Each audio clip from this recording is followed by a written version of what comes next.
We are live. Hey, Woo! Hey, welcome. hey. We are here. Wow. Welcome to Design Unfiltered. This is going to be recorded. We're going to pop this up later, but as always, we're here live right now. So hopefully, some people will be streaming in, tuning in, dropping out, joining us. Um, yeah. How is everyone? You guys well? Good. Doing Good. great. Yeah. Yeah. It's finally like kind of sunny today. It's been such a weird June over here on the East Coast. It's been so rainy and dank. And so it's actually like, oh, feel Yeah. good. I need a bit of it. I'm solar powered, so I need the sunshine. Well, as always, while we're waiting for some people to stream in and join us, we always love to know where people are calling in from. um, so, so drop it in the comments. Introduce yourself. Feel free. Share where you're based. A lot of people in the comments connect with each other, or either know each other already or connect later. So it's really great spot to do a bit of networking as well and get to know some fellow designers, fellow creatives. Um, but yeah, I know. I love it when I see people's names come up again and again. It's like Ryan Klein. It's like he's always, maybe this will be the one time he's not here. But it's like, I feel like when people come regularly and it's like, oh, you start to recognize their names and you're like, oh, yeah, I know that person. I know that person. So it's friendly. It's nice. love to see that. Super helpful. And I've noticed too, a lot of people seem to view these episodes post when they've aired as well. So I'm just happy that we can make them, put them together, talk about things, and still share it later, and people can go back and watch, learn, have takeaways from it even after the event as well. Hey, Right on. Ryan Klein. Ryan Klein. There he is. Good to see you, Ryan. Yeah. Hi, Ryan. Appreciate it. Love it. Excellent. Well, any other things that you guys? Oh, hi Sam. That you want to kick things off with before we kind of get into everything?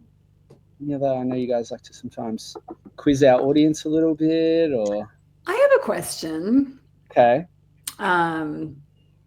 Like is there a project that people are working on that they're excited about? Or it doesn't have to be a project, but maybe just something that's happening in your life. Something good. What good stuff is happening in your life?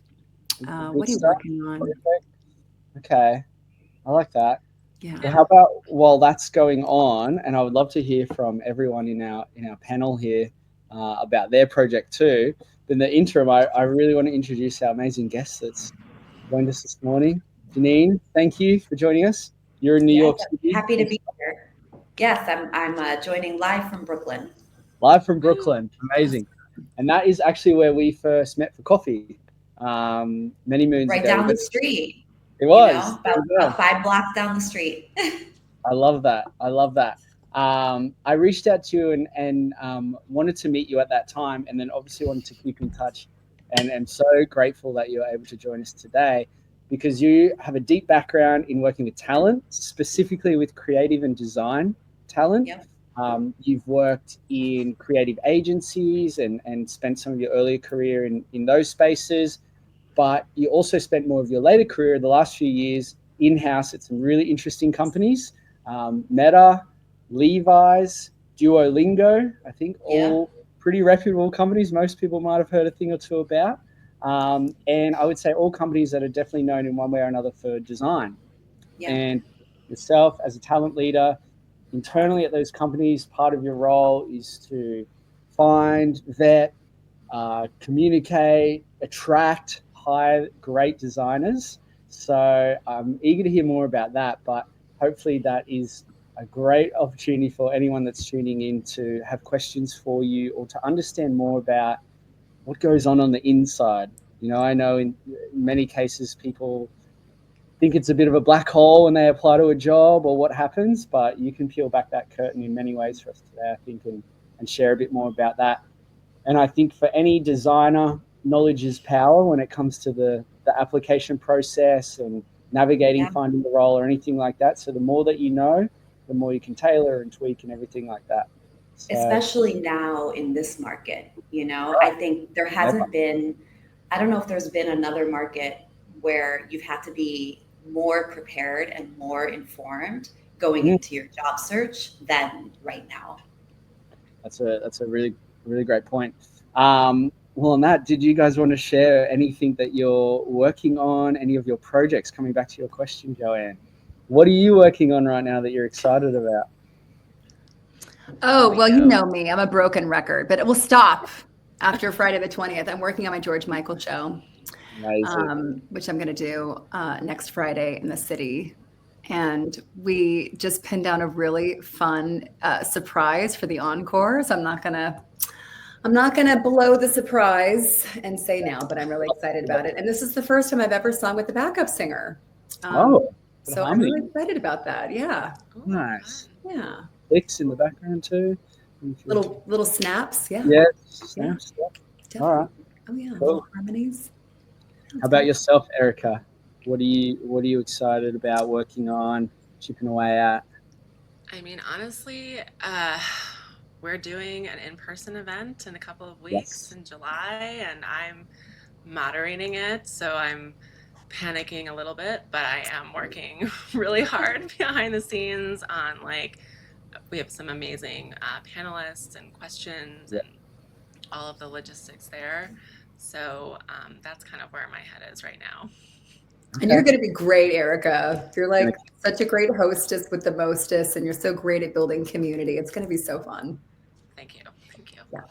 Stoked. Yeah. Janine, anything on your side? What are you chipping away at? Yeah, mine is kind of work related. I just wrapped up a big project with actually this company called Yazio. They are a health tech company. They're based in Berlin. And we have spent the last, I want to say 9 months or so, basically redesigning their end-to-end hiring process. And I'm talking, not just putting together interview frameworks, like we're talking building core competencies, like, getting everybody trained, it's been a lot of very kind of deep strategic work that I've been doing with the team, which is amazing. So shout out to Yazio and anybody that may be joining from there today.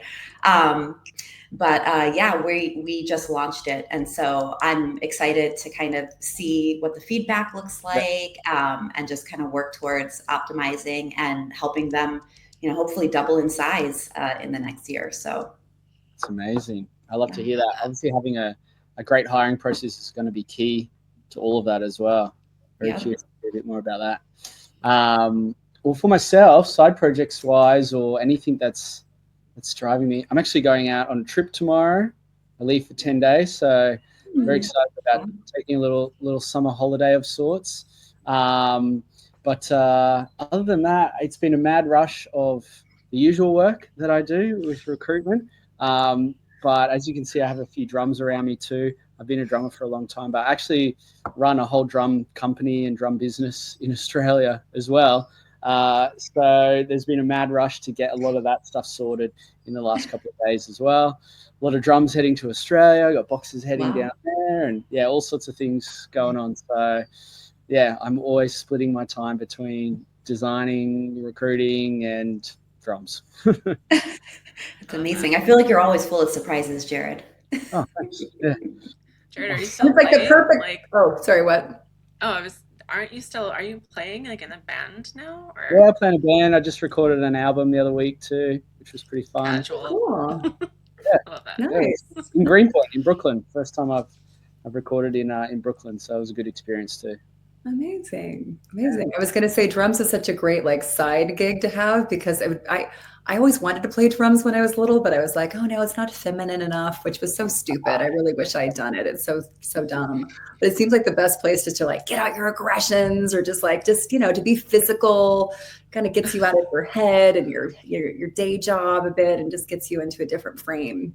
Yeah, it can be. And that's, to be honest, sometimes that's a test that I use of if I'm getting too bogged down by the work, even when I'm playing, I'm still thinking about work.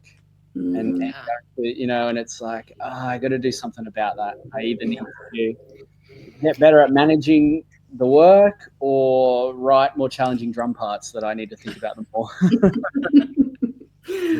Right. At the same time, that's Yeah. It's too easy. So, Yeah. but yeah, that's me. Drummond, count to 4. That's all. That's all I need to know. See so many names popping up here too. This is awesome. Chris, Yeah. Jay, Seeing some Sasha. friends out there. Hi, guys. Yeah. Excellent. Sam, also in upstate New York. Both Joanne and I upstate New York too. So thank you. Chris Novak. Hey, Chris. Nice to see you again. Love all Oh, this. Pierre, he was sharing his project, a trans joy documentary. Awesome. Very Amazing. I would love to hear more about that if you want to put some details in the chat. If you have any sort of like marketing materials or anything ready to go yet, please share. That sounds awesome. excellent. That's in New Yorkers today too. I love that. Bit of local flavor. Jennifer Nappy in Denver. Hey, Jennifer. Monica. Oh yeah, fellow Brooklynite. Yeah. Lots of good people here today. I know. Thank you as always. Hey, Dave. Hey. Also fellow musician, tech person as well. Yeah. Love that. Jonathan. Great. What is that flag? Is that? Yeah. Does anyone know? I don't know. That's a cool flag. I want to visit there wherever it is. Okay. Yeah. It's in. Amazing. Where are you from? Leslie Hampton, San Francisco. Woo woo. Nice. We got a couple San Francisco. I see Chris, Andrews, Sasha. I don't know where you're joining from. I feel like you're always in some part of the world. Ooh. Oh, Sasha. Nice. Hey, Chris. Well, I'd love to know, Janine, if you could sum it up, which I'm sure you could elaborate a lot. But this last 9 months, thinking about hiring and talent and helping this particular company grow, what do you think are a couple of the key ingredients to making a really great process that allows a company to hire great people? What are some key things that have to be built in? And if there were a few things that maybe where companies get it wrong a little bit, but what have you tried to really optimize for in this build out of a process? Yeah, I think two things really stick out: alignment and calibration. I think you have to know what you want, and your whole team has to be aligned, right? You have to understand, what is this person going to be doing at this company? You know, what are the desired outcomes of this role? You know, what is the growth trajectory like for this person as they're coming in? You know, you really have to put a lot of intention behind how you build the profile for the candidate that you want to go after, right? And so I think once you're fully aligned, then it's really about getting everybody calibrated, making sure that everybody understands how to evaluate that talent. And I think that's where, you know, you build those core competencies into the process. That's where, you know, you're talking about rubrics, right? You know, what are the questions you're going to be asking people? Like, what do good answers look like? And making sure that everybody on the team understands that and that they're properly trained to go in and conduct those interviews. I think, you know, where a lot of companies really, really fall behind is when they don't have properly trained interviewers and they don't have enough strategy behind the recruitment. They're just like, we got to fill seats. You know, they're not really aligning their design hiring with their eng hiring and their product hiring, right? Like, they're not thinking about how all of these roles work together and how everybody's going to be collaborating towards the same goals, right? Like, they're not taking that strategic view. They're just kind of hiring blindly. And I think when you rush to hire like that and you don't have the right strategy, then you're going to be doing layoffs in a year. And so I think it's really important for companies to, and I'll shout out the thing I've taken the most, I think, from my time at Duolingo, but you got to take the long view, right? Like, you've got to take the long view in everything, but especially in hiring, because that's how you hire with intention. That's how you hire with purpose. And that's how you build a company of employees that will grow with you. And will actually, you know, help move your business forward and help enhance your product. And so I really do think it's alignment and calibration. If you falter there, you're going to have a terrible process. Gonna have a hard time. I spoke to a designer just earlier today, and they were asking me a lot about the market and the typical kind of questions that a lot of designers want to ask a recruiter. But one of the comments that they made was like, "Oh, so are companies actually hiring people, or are they just kind of interviewing a lot of designers and not getting anywhere?" And I thought, "Oh, wow, interesting observation." That because yes, companies are hiring people, but yes, I could see how you'd arrive at like there's a lot of interviewing going on and a lot of like having to go, but not a lot of getting to that finish line. And maybe that's that lack of calibration, alignment, strategy, skilled interview. It's not really coming together, and hires are not happening for some of those companies, and they're still looking 6 months later. It's very tough for a designer to be thrust into that. And there's a lot of things outside of your control. That's challenging. Yeah. And, there's the other thing too. Let's say a company has a product designer role posted. It could be evergreen. It could be a role they just keep up.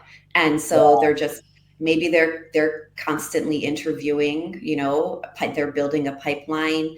I always like to make that clear if I'm at a company and we put up an evergreen rec, like, hey, this is like, this is what this is. And, if you're recruiting and you're talking to them, make it clear. Not everybody does that, but that could be it. I also just think a lot of people have like decision paralysis right now. It's kind of like, it's the difference between walking into a store and it's like this small independent shop and you've got maybe like, a few racks of clothing to go through, right? You're going to make a decision a lot more quickly than if you walk into a huge department store and you have 3 floors worth of clothing to look at, right?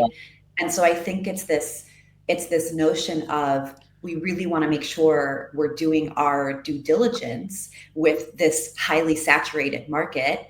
And, candidates are just getting a lot better and work in general is getting a lot better, right? Like, I think there are so many more startups now. There are so many more brands now. And so I think it's, there are multiple reasons, right, why a process could take a lot longer. But companies are hiring, there are decisions being made. People are getting jobs. And it's just, it's a wild market. It feels topsy-turvy. For sure. Well, maybe you could tell us a little bit about that, because you worked at these great places, Duolingo, Meta and Levi's and all these great places. I think people are really curious, like, how does one break into a place like that? Like, so many designers, Duolingo is like this kind of Shangri-La, right? So I know this is a very long question, but do you have any, like, maybe tips as far as like, what do people generally kind of get wrong, or like, what's a wrong assumption that candidates have? And then what are some tips you could give them for like, what does Duolingo, for instance, like really look for? What do you look for?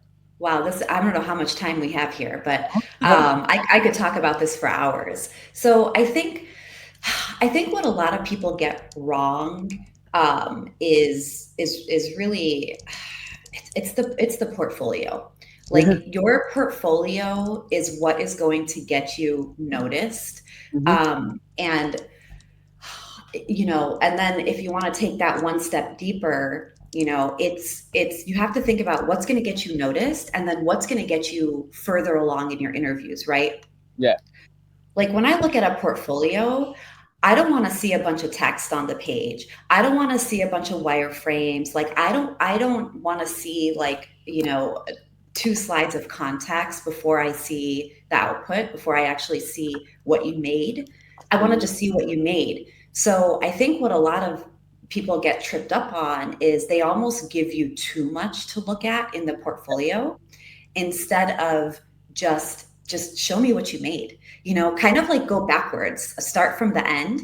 And then, like in your portfolio, like, I want to see prototypes. I want to see your final product. Right. And then that's going to be the thing that gets the recruiter to respond and to book that call. And then when you're on that call with the recruiter, that's where you can provide a little bit more context. You could talk a little bit more about the strategy behind, what you made, right? And then, when it comes time to actually present your work to the hiring manager, or if you're doing like a panel presentation, right? That's when you pull the case studies out. And then that's when you can dive deep into the work. Don't create a portfolio that feels like a case study, because that's just going to be, it's just too much, and people don't have the time. I mean, it'll under 10 seconds. Like that's what we're looking at in your portfolio. If I pull up your homepage and it doesn't load on my phone properly, that's a problem. Like, think about all those details, be really thoughtful. Use your design thinking in how you present yourself. So I think, there's a lot of things you can do with your portfolio, right? Like, pay attention to white space, pay attention to your fonts, pay attention to consistency, pay attention to aesthetic, right? Like, your portfolio, yes, it's full of work you've done for other brands, but this is also a representation of who you are as a designer, right? And if you're able to somehow portray that in your portfolio, that's going to be great. That's going to resonate. That's going to be something people remember, and it's going to help you kind of stand out from the sea of thousands of portfolios that we're looking at. Like, show me something I haven't seen before. I don't know, kind of brand it, right? Like, brand your portfolio. And the other thing too, and I'm just kind of like firing things off. So if you guys want to jump in, feel free. But, the other thing too, and I do this a lot, I do portfolio reviews for a lot of people that reach out to me, and a lot of people I've worked with previously and stuff. But, there's this tendency to put too much work in your portfolio. And you don't, people just will lead with like their most recent work, but if that's not your strongest work, just don't even put it in, And if you have 4 amazing projects, like, we don't need to have student work in there. Like, if you have, and we don't need to have like 4 more projects that were, maybe not amazing, right? So it's just kind of like, you got to think about that, and make sure that when we pop it open, we're going to see 1 or 2 really great things right away, right? Because you want people to kind of like click into it further and spend more time. So if you have my attention for more than 10 seconds, like, you're probably going to get booked for a first chat so that we can talk a little bit more about it. I think another misconception for people is, like, if they haven't worked at like a big tech company, they're never going to get, hired anywhere else. I mean, at Duolingo, when we were recruiting there, I mean, it was never really about that. It was just 100%, let me look at this, let me look at their portfolio, let me see the work that they've done. And I think because you can get so many great ideas from so many different places, and, you don't necessarily want someone that's spent, I don't know, 10 years at another company. It wouldn't make them look any better than someone that's like spent time at like small startups. Sure. I think you just have to have the work, right? You have to have the work to back it up. The undeniable. Yeah. You just have, it could be an app that like you've never even heard of, but if you're able to show what you've done, and we're able to see your craft, like craft, I know everyone's been talking about craft, especially this year. Craft has been a big, big word, but it's got to look good, right? Like, your portfolio has to look good. Shouldn't look bad, that's for sure. Well, it's the portfolio piece itself, right? Like, the portfolio is a piece of the portfolio. It's very meta, but yes. Yeah. And so I think that's a big misconception too. And I think if you're at a smaller company, if you're at, a startup, and you're kind of nervous that you don't have like big brands in your portfolio, don't be nervous about that. Just make the work that you do have, make it look really great in that portfolio. Lead with the work. I always tell that to people, like, you have to lead with the work. We'll get to know who you are later down the line, but until we start talking to you, you have to lead with the work. And I think that's a huge thing. If anyone, if you take that away and that's all you take away from this, then like, great. And then, Go wanted ahead. to ask you a specific question about that before Yeah. we move on. Sure. What I was really getting from your description of what you're looking for in portfolios, like the headline that I was getting was like, edit yourself, right? Like don't have too much work, lead with your best work. Don't have a ton of text on each page. Like don't give me the full case study. So just in terms of, what you do like to see in portfolios, are we talking about like just finished screens? Do you want like a little bit of narration? Like should there be some text? What kind of description are you looking for? I mean, I don't know. I've been doing this for like 15 years. So I feel like if I look at a portfolio and I just see screens, that's enough for me. If you want to have a little bit of balance, maybe just what was the challenge, what was the problem you solved? Um, and then show us how you solved it. It's more about showing than telling. And I think the thing is, this is your hook. Your portfolio is your hook, right? Like this is what you're going to use to get people interested in you. And once they're interested in you because they see the work, that's when you can really like give them the context and explain everything else. I think, if you have to have some identifiers, like if you're just like, I can't do this without text, just try to be really simple. Can you describe what this is in a sentence, right? Like think about just brevity and being really concise, because while we're evaluating portfolios and we're seeing your ability to edit yourself, that is also, we're also judging then your ability to edit the work that you're doing at the company, right? Everything is a reflection of how you're going to be as a designer at this company. And so, if I'm seeing that you can't make the hard decision to take out some of your older work that maybe, you love, but like isn't very relevant, to the role you're applying for or to the industry anymore, right? That tells me that, well, maybe, you're going to have an issue, being able to edit and be concise here. And maybe that's, going to be a problem in terms of, just like execution and collaboration, right? These are all the things we think about. And these are all the things I wish candidates would think about as they were preparing themselves for the interview process. I think the reality of some of it is, I know people, screens showing final output, beautiful polished work, context, case study format. I think the reality is the text is probably not going to tip the scales if the final output and what's being presented visually and how it's laid out, if it's not of a certain bar, then the text is not going to get you over the hump. If the final output is there and it looks great and it hits the bar, that's probably a yes. We're probably likely to stick around and look at a bit more, or hopefully tip the scales all the way to we want to have a call with this person. If it's great output and some text, it's still great output. It still looks good. The text is a bit extra, okay, but it still probably tips the scales.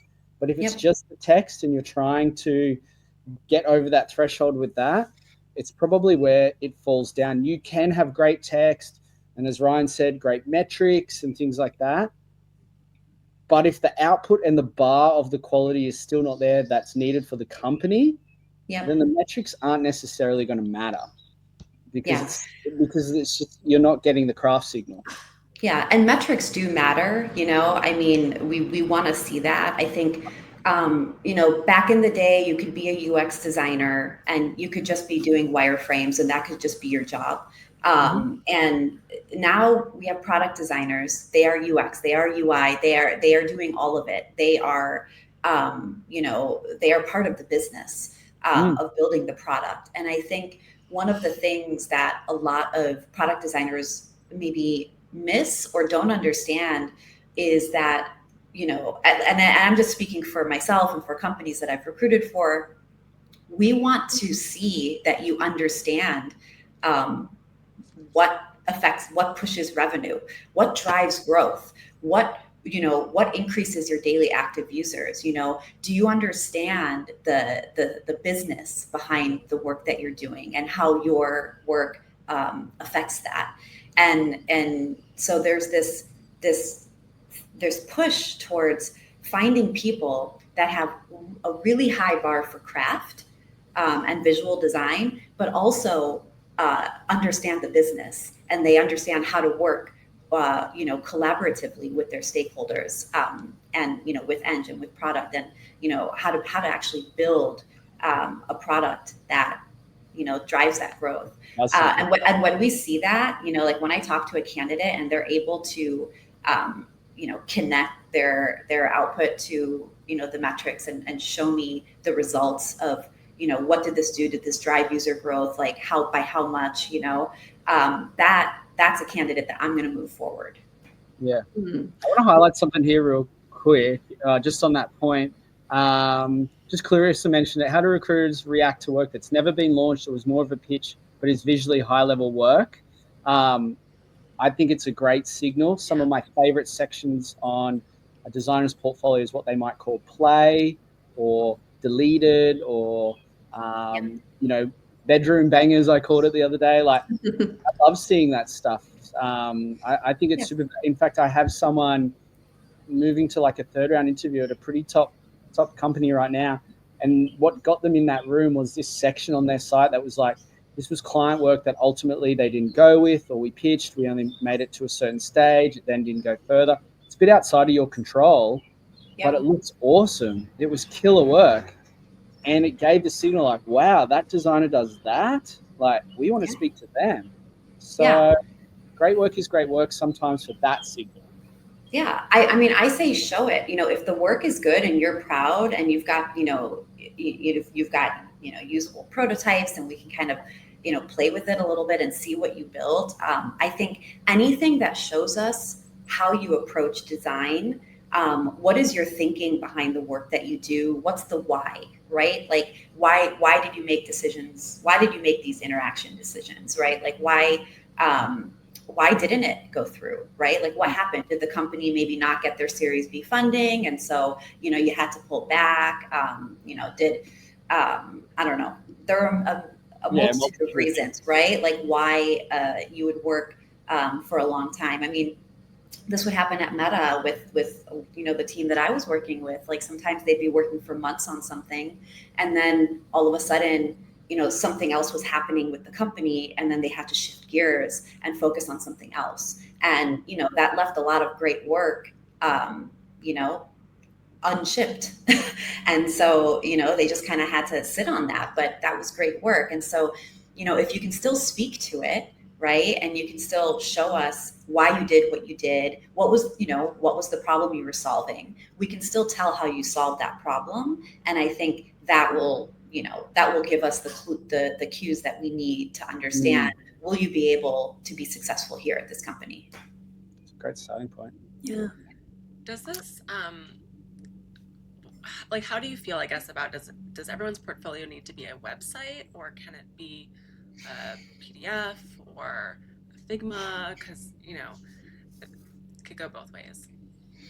Yeah. I mean, I think you want to make it accessible, right? Like, sure, you can have a Figma portfolio, and sure, my hiring manager, who's, probably, a design manager, they're going to be able to, quickly go through it. But, maybe I'm not in Figma every day. Maybe I don't know my way around it, right? Like maybe the recruiter maybe it's a sourcer, right? Who is even further removed from something like Figma.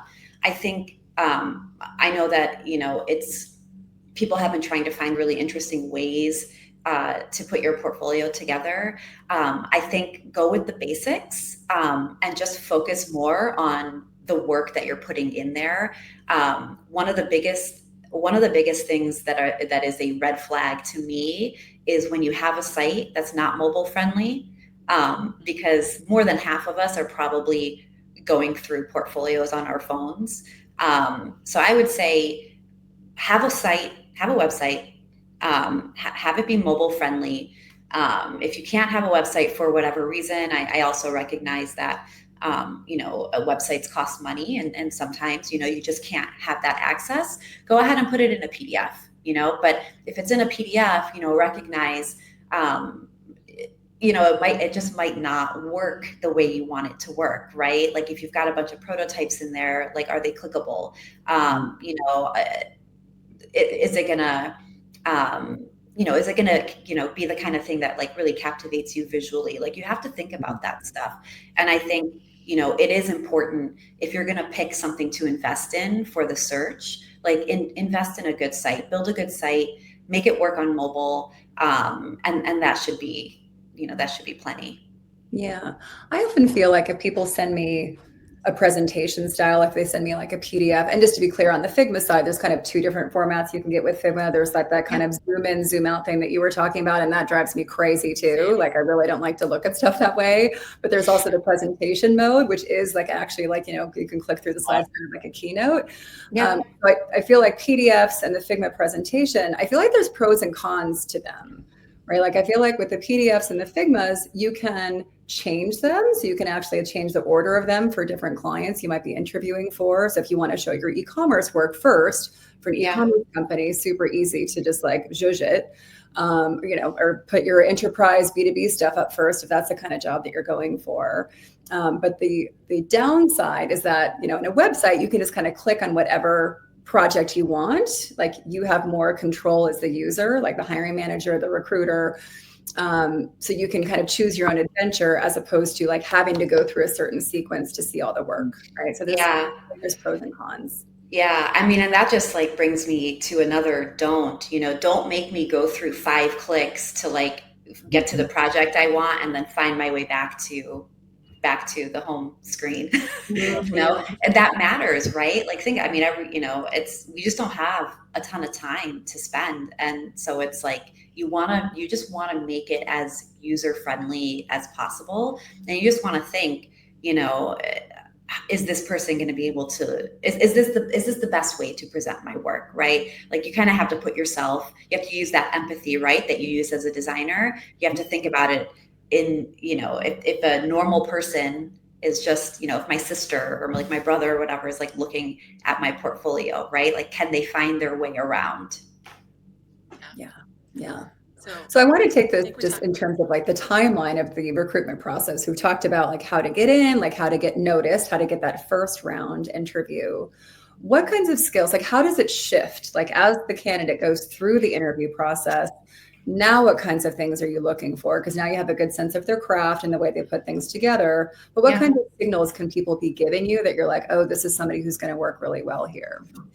I think, it's the work that gets you in the door, right? And it's the way you work that gets you through the process. Mm-hmm. And I think that is key. You really at some point are in a way kind of, you're selling yourself, right, to this team.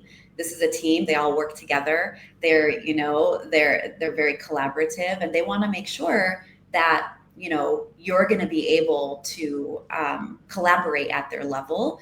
They're going to want to get a sense of who you are. How do you approach the work? And so I think that's really the distinction there is it's more about how you work and the way that you work and your approach to work that gets you those further interviews. Okay. Great. Yeah. I think you had said like we had a little powwow together, the four of us on Monday, and you said something about how you're looking through the lens of like, can this person collaborate with our team, but can they also like talk to our founders? Like, can they present their work one day, right? Like I said that.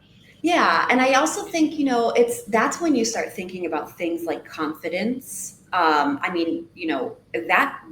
is something that people talk about, right? Like I've had many conversations with hiring managers where there's been a design candidate and they have an amazing portfolio, but they are just like, they cannot present themselves, right? They don't have presence. They don't have, the ability to talk about their designs, advocate for the work in an influential and collaborative way. And I think that's a big deal, especially now with all of these brands, having very lean teams, right? You have to be able to do that. And, at Duolingo, I think a lot of designers were probably, especially early career designers, were and probably still are very intimidated by this. But we used to take product review, and I think I saw Meg on here. I think we still do take product review very seriously at Duolingo. But this was. You would be, a level 1 or level 2, like entry level designer, and you would have to be in a room, with Luis Fanon, the founder, and you'd have to be presenting your work. And so that was something, we would look at in the interview process, right? Like, can this person be in product review? Can this person, handle being in rooms daily with executive stakeholders? And is that something, that they can bring to the table? Because there are a lot of companies where, we can teach that. And of course, you're going to continue to learn, right? Like, you're not going to just show up at Duolingo and, you make a mistake, your first product review, and you're cut. It doesn't work that way. But, you have to be able to represent your work. And you have to be able to do that with a little bit of authority. And I think the way that comes across in the interview process is, are you confident? Are you well-spoken? Do you talk about your work with brevity? Do you understand your work? Like, you just have to be, prepared in that way. Did you notice that difference sometimes in designers coming in for maybe that portfolio presentation round or something where they are articulating their work, and you could maybe see the difference between someone that was a little more rehearsed, if you will, or knew the work better and could just naturally speak about it, versus someone that wasn't very confident, was just reading the whole time? Or what are like some telltale signs that you look for that's good and not so good when it comes to that? Look, designers they're storytellers, right? Designers are. I love designers. I'm marrying one. They are storytellers. They are the bridge between Eng and product. They're the bridge between the brand and the user, right? It's on them to really make sure that people enjoy interacting with your product and your brand, right? And so I think, as a designer, if you can't bring a little bit of that to the interview, like if you can't captivate me just a little bit with a story, if you can't, tell me how you got from point A to point C, in a way that isn't you reading off of a page and like looking to the side. And, I just think you have to have a little bit of that charisma. You have to bring a little bit of that storytelling to the process, because you're then going to have to do it at the company. So we want to see that you can do it in the interview. And that takes practice, especially if you're in your early career, if you're trying to like pivot, from one industry to another, you just have to practice. Like, you've got to get the reps in. And you've got to practice your story, do it in the mirror, do it with ChatGPT, do it with your friends. But you have to nail that story. And maybe you'll sound rehearsed, but I'd rather have a candidate that sounded a little rehearsed than a candidate that was like reading, from a teleprompter. Mm-hmm. I think also too, we were talking about this on Monday as well, where a lot of designers and, people outside of design too can tend to be introverted, right? So maybe they don't feel like, oh, I'm this person who's going to come and be the shining star on the stage. I personally, I did a sales call with 2 vendors last week, and one was all razzmatazz personality. And then the other one was actually kind of monotone, but really knew his stuff. And it was so organized and it was so custom tailored to us that I was just like, I trust you. Like, I get it. Like, he was talking about his process and like showed us how the sausage was made. And I just really responded well to that. And I think it helped me in my own sales process, where I'm like, oh, I don't actually have to be in like a great mood and feel on to be successful. Like, if I have like a story and a process, like I can bring that. I don't have to be this like, amazing diva or whatever. Right. I think there's a distinction, right, between personality and confidently presenting your work, right? Like, I think it's all about the substance. Like, you know, we're not judging you based on your personality, right? Like, we're judging you based on, can you communicate effectively? Like, that's really the bottom line, is, can you communicate effectively? And especially when you're at a company, you know, like Meta or like Duolingo, and, you know, they're scaling fast, they're growing fast, they're working fast, they're moving fast, right? You know, we have to get a sense of, how do you communicate? Do you understand what the important pieces are that you need to relay to us? You know, it's such a huge thing right now, effective communication, and it's just important to have. And I think this is what I see. You know, I see this a lot with the more tenured, like more seasoned senior level folks, that maybe kind of started off in a world where they didn't really have to talk a lot, and they could kind of be, you know, a designer focusing on the art in the corner. And I think, you know, that's just not how it works these days. You know, as a product designer, you know, you have to do a little bit more than just the work. You know, you have to be able to collaborate. You have to be influential. You have to be able to build trust, and you have to, you know, have an authoritative kind of voice. Like, you have to show that ownership over your work. And I think a lot of that comes from how effectively you communicate. Nice. Yeah, great. Thank you. Thank you. Yeah.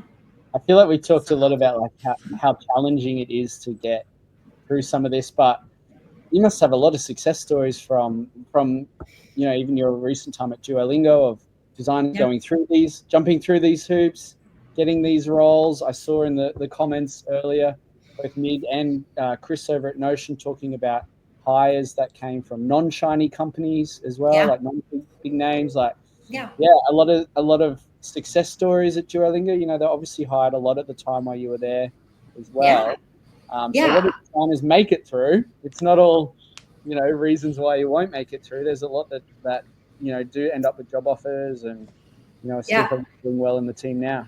And I would say the ones that get hired, they're the ones that do the research, right? Like, they do the research, they spend the time, make the investment to understand your brand, and not just understand your brand, look up all of the people in that company, like, look up the people in the company, right? You know, talking about portfolios and how to build your portfolio. This is like one of my favorite pieces of advice I give to designers, but this is also how I train and calibrate my recruiting teams. Like, a lot of recruiters don't know how to look at portfolios, and they don't understand, you know, how to vet that kind of talent. And one of the very first things I always have them do is go through the design team, pull up all their portfolios, look at the portfolios of the people that are hired and working at that company. You know, if the chief officers, the chief design officers, the heads of design, like, if they, you know, sometimes they don't have a portfolio online, but if they do, absolutely 100% go look at their work. You know, look at the work from the designers from, you know, competing companies, get a really good sense of who these people are.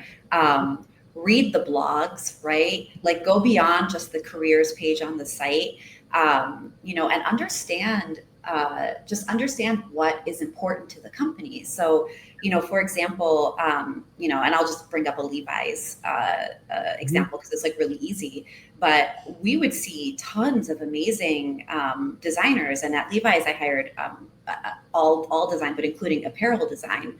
And if you think about Levi's, right, it's like, they're like all about denim. And we've had amazing portfolios of designers, fashion designers there, that just, the team couldn't visualize their aesthetic working with the brand's aesthetic. And I think a lot of people don't think about that going into the interview process. But if we can't visualize you, like, working on this brand or with this team, it's going to just make it a little bit harder, right? Like, you just have to think about all the things that we're considering in terms of how we evaluate candidates. And the ones that are making it are, they have the craft, you know, they have high craft, they have high strategy, they are able to communicate effectively, They understand the work, they understand the brand, right? And it's almost like these candidates are just like showing us what we want to see, right? They're telling us what we want to hear, because they've done their research and because they understand, the company that they're interviewing with. And when we as a company, when we don't feel like one of 100, right? Like that just makes you stand out, right? You want to really curate and cater your approach for the company that you're applying to. And, it does take time. But unfortunately, that's just the market we're in right now. And, if you're not going to do it, there's 5 other designers that are definitely going to do it. Right. I think it also gives you a nice signal of like, oh, this person's taking this seriously. They're thoughtful. They're curious. They have rigor around their research process, and they're showing that and how they're showing up with you guys. Yeah, absolutely. Yeah. I love that. Love it too. I wanted to put a question up from Jade. This is also in terms of like just the initial selection process. And Jade says, how much does years of experience factor into whether or not you decide to talk to a candidate? For example, if the role is asking for 3+ years and someone has a great portfolio with 2 to 3 years, is this an automatic no? No. No. It's, what you've done with the experience that you have is more important than like the numerical value, right? Like I want to understand the qualitative value of your experience versus how many years you have. I don't know if, there are other recruiters that are different in this. But for me, I don't know. I can't remember the last time I did like the years calculations to try to match them up. You just got to have the good work. It's really all about the work. Yeah. It'll speak for itself. Yeah. And I think also, I'm just going to say this too. I think that a lot of women tend to feel like they're underqualified for roles, that I think that stops them from applying in the first place, where they're like, oh, I don't have exactly what they're looking for. But I think, I think to be competitive in the market and to give yourself a chance, it's like, just try it, right? Like you already have the no. If you don't apply, you already have the no. So why not? Exactly. And, I do think for any women that are here with us today or that watch this later, women do tend to kind of look at a list of requirements. And if they don't meet 3 of them, they just move on. And I've seen so many men, and this isn't like a man bashing situation, but I mean, I've seen, so many men that will clearly be underqualified and still apply for these roles. And, again, I just want to make it clear, like those requirements are there as like guardrails, right? They're just there to set like a basic list of, okay, this is kind of what we're looking for. But especially in creative roles and creative functions and design, I'm a broken record. It's about the work. If you have good work, but you only have 2 years of it, and this role is like asking for like 5 years, I will look at your portfolio, because if we can see that potential, then that could be something we're interested in. Right. And I also think like 2 years at like a startup, for instance, like you're wearing so many hats, you're doing so many things. Yep. If you're shipping and launching constantly and you've got tons of great impact stories, that can be 5 years someplace else. That maybe it's just, a bigger company, or you're wearing just like a tiny little hat within a bigger team. Right? That's a great point. Yeah. Yeah. So, and I think we talked about this the other day too, but in terms of, inbound applications through like the ATS, it is true or false that every portfolio is viewed by a human or a robot. True. There is, here's the thing. There's a lot of talk about AI, viewing portfolios, this, that. Listen, there is no way that any AI agent is going to understand how to look at a portfolio. I don't even know when that will, or if that will ever happen. It's definitely not now. Humans are looking at your portfolios. There are companies that, do use applicant tracking systems. Like, for example, Ashby does have its own AI tools embedded within that help maybe organize your inbound funnel, right? Like they help you understand what that pipeline looks like. They can put people in categories, but it can't technically just like auto decline you. So, if you apply to a job in the morning and then that evening, like you get rejected, it just means they viewed your portfolio. Like it doesn't mean that you're in, some automatic situation where the tool was declining you. It's all humans looking at your work. It's also probably why so many people don't hear back for a long time, right? If there's so many, such a volume, obviously people will post on LinkedIn and then 12 hours later they have to take the roll down because of the applications. Yeah. Is there a way around that, Janine? Like if people reach out to you on LinkedIn where they're like, hey, I don't want to put my resume into a black hole on LinkedIn through this auto apply. What's your feeling on people reaching out to you directly or kind of going around that process?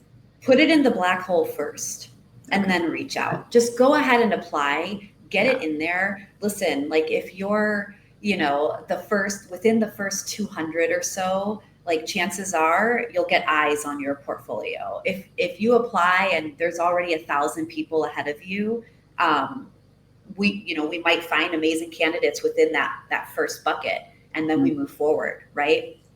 And then it's like, if there's another round later, then we might kind of get there. But we tend to kind of search in that way through our inbound pipelines. But I always say reach out. Try to do some research, find the hiring manager if you can. I always think that reaching out to a hiring manager could actually sometimes be even better than reaching out to the recruiters. And that's something to think about. But I always welcome the reach outs, but my favorite thing is when they say I've applied and I just wanted to reach out and express my interest, right? Because then I'm like, okay, if this is a good conversation and I'm interested, and maybe they're applicant 500, I can go in and I can just search for them in the system. But just get it in the system, because otherwise with this market, you could get buried. Yeah. Okay. So kind of go through the correct protocols, like have your resume or portfolio in the right place. Yep. And then follow up maybe with something personal about whoever they're reaching out to. If it's you or the hiring manager, like, hey, I looked at your LinkedIn and I see that, you went to blah, blah, blah school. My cousin went there or whatever, but just like make it a little more personal, sounds like. Yeah, I think so. And I also just think, if you're going to reach out to a recruiter, just realize that like they're getting hundreds of messages like every day. And that's one of the reasons why I recommend trying to network with the actual teams that are at this company. Follow these people on LinkedIn, on Instagram, wherever, interact with their content. Don't just go straight to the messages and be like, hi, I applied. I want to talk to you about this. Like, get to know them, become part of like their community and their networks, there are so many different, like Slack groups out there. You can kind of just, Google or ask ChatGPT to help you find them or talk to your friends. But I just think community building is so huge in breaking through that noise, that the more people you can meet that are also designers, like it's going to be that much easier for you to then get through the door at one of those companies. Totally. That's what the comment section is for, the community, connect with each other. I feel like we missed a few questions. I thought I saw some pop up. Yeah. If we've got a minute. Part 2, we'll have to do a part 2 later. Part 2. Bring it on back. Yeah. Ton of community events happening in New York all the time for the design community in particular, but I know there's stuff in every city. So if you know of some great events, definitely share them to other designers in your city. I find that a lot of designers I speak to, not all, but a lot are craving a bit of in-person meetup action, getting together in a room, whether it's casual or, someone presenting some work or something like that. There's definitely a lot more of it going on again. It's getting popular. It's an amazing way to meet just super like-minded people, finding your tribe. And I'll just throw out there's a group, Creative Mornings, and they have They have meetups all the time. They have multiple, cities all across the country here. I don't know if they're international. I think they're just US based, but even just dropping in to creative mornings, you never know who you're going to meet at these functions. Yep. I used to go to Timothy Goodman at one recently. Yeah. That was a lot of fun. Great. Nice. Yep. Well, it looks like we're at time. That went by so fast. Oh my gosh, what great information you shared with all of us, Janine. Thank you so much. It was so awesome to have you on. It was any great. little thoughts you want to kind of leave us with before we all ring off? I just, for everybody, first of all, that's out there searching, like this is an insane market, and don't think that we don't know it and we don't recognize it. And, I feel for everybody. And, I'm just really hoping that, you all find amazing jobs at great companies. So just, we see you, we know that the work you're putting in, and, just keep on doing the work. And just to leave it with even a further thought, it's all about the work, right? Focus on the work. Treat your job hunt the same way you would treat, your design work, right? Be strategic, be thoughtful, be intentional, understand, your end user, which would be, the company you're trying to work for, right? Like use some of that in your actual job hunt. Amen. Amen. Awesome. Well, thank you again. Thank you so much for being here. And thank you everybody for joining us today and your great questions. We had such an active kind of chat going on today. So thanks to everyone for coming and for watching. Thanks for having me. Yeah, our pleasure. All right. Definitely do a 2.0. All right. Bye, everyone. Bye.